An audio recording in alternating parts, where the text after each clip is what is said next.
جو شخص حرام کھاتا ہے اس کے تمام اعضاء گناہ میں پڑ جاتے ہیں۔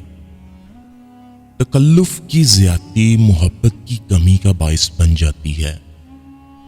محتاجوں سے مہنگا مال خریدنا احسان میں داخل ہے اور صدقے سے بہتر ہے۔ کھانے میں عیب نہ نکالو، ناپسند ہو تو مت کھاؤ۔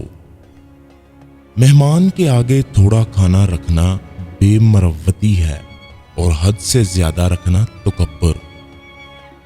کلام میں نرمی اختیار کرو، کیونکہ الفاظ کی نسبت لہجے کا زیادہ اثر پڑتا ہے۔ لوگوں کی نیکیوں کو ظاہر کرنا چاہیے اور برائیوں سے چشم پوشی لازم ہے۔ اپنے آپ کو بہتر سمجھ لینا جہالت ہے۔ ہر آدمی کو اپنے سے بہتر سمجھنا چاہیے۔ انسان کا سب سے بڑا کارنامہ یہ ہے کہ وہ اپنے دل اور زبان کو قابو میں رکھے۔ تم پردے میں وہ کام نہ کرو جو لوگوں کے سامنے نہیں کر سکتے۔